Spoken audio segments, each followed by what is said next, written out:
And you're saying that the environment, understanding the system, so that when you're a part of the African diaspora, you know how to configure, how to navigate in the system is important.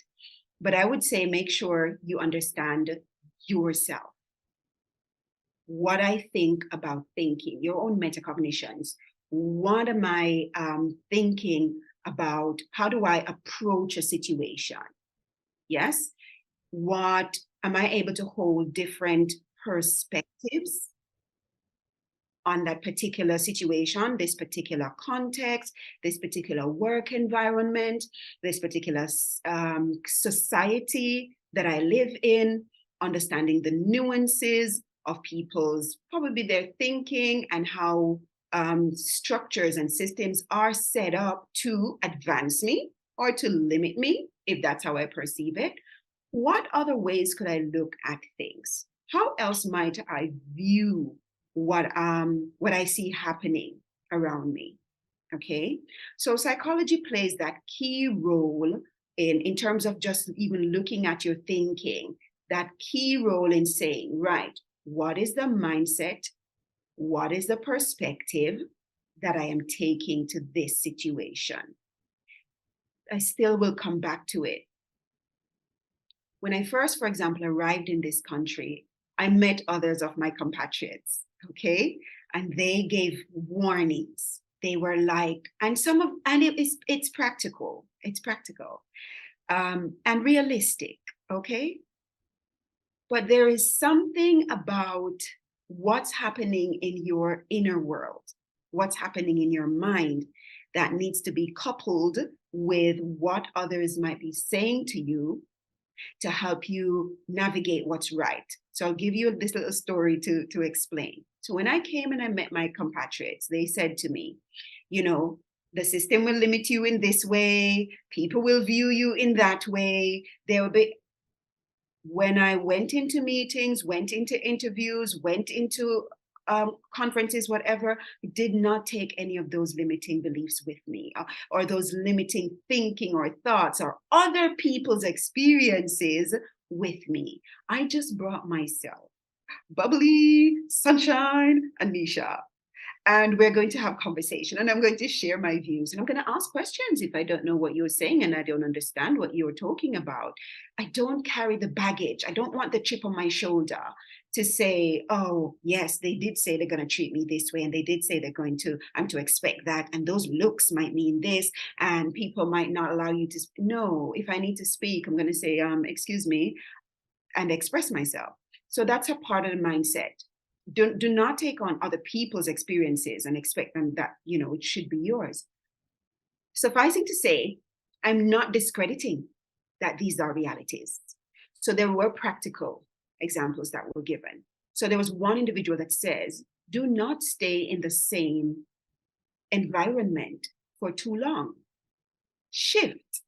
So if you're in one setting, let's say 2, 3, 4 years, and you realize that people relate to you in a way that is limiting, be flexible enough to shift to another environment because we're like seeds planted in soil. If you've got the right soil, you will grow, you will flourish anywhere in the world.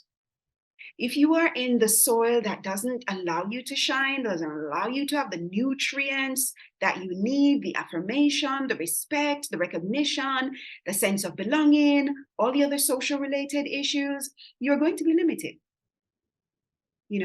So one practical advice I got from people who were here before me, that was over 20 years ago, was shift your environment when you notice it's not going to be working for you. Or shift your environment intentionally every 3 or 4 years, for example. For example, you can put a time frame, right?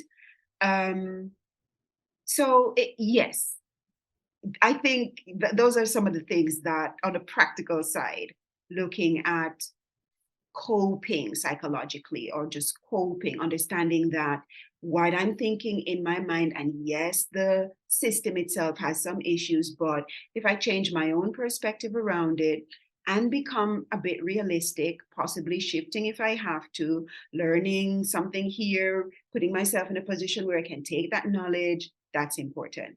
But the behavioral side of who you are is important as well. What's happening emotionally? Are you shutting down when you're challenged?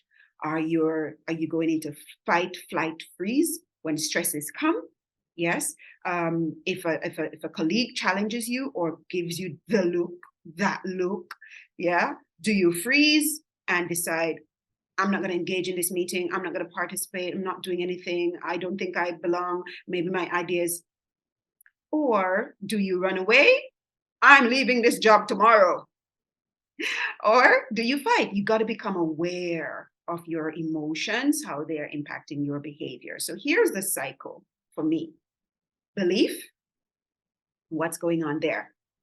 How beliefs impact your emotions? How do those emotions impact your behavior? And what are the results you're getting as a result of those behaviors?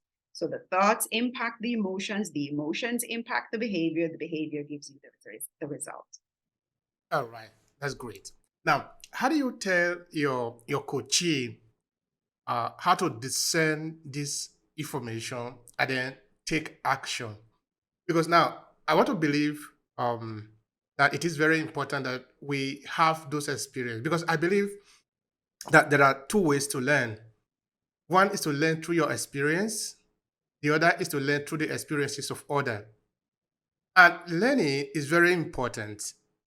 This is very crucial also because I think it's very ancient in us as human beings, as species, in that you can also experiment in life because, like I was saying before, we live for a very short space of time, but it's not enough for you to actually experiment of what is the reality of life. Because if you were to experiment, you are going to define every little detail of life. And life is a package that has been here for billions of years. Everything that we know is built up upon what has been known before. If you are going to have to experiment it, 1 million years is not going to be enough for you. So we're going to learn from the experiences of others, but we're also going to learn through our experience. So I'm actually trying to go back to those things that you were told when you got to the UK like 20 years ago. I also had similar experience when I got to Italy. I got to Italy in August of 2004. I remember the very first day I was hearing those say alarming comment. What I'm going to do. Sometimes actually it was actually a wrong prediction of the future because they didn't know me very well. They thought I was going to do certain thing and that was going to lead to a certain result. And of course, it was wrong at the end of the day. But where I'm actually going here is how are we able to take all this information and then take action that is going to lead us to where we want to go? Self-understanding, Obehi. Forget about all the clutter of the system around you. Figure out, who am I? What am I capable of? What potential do I have within me? Why am I here? And get to designing you. When you design you, you will see exactly where you fit. You will know exactly where you belong. We learn from others, we learn from ourselves, but we learn from that even deeper inner self. We can learn from self as in the experiences we have every day, which in itself is somewhat skewed because it will be influenced by other people and what's happening around us.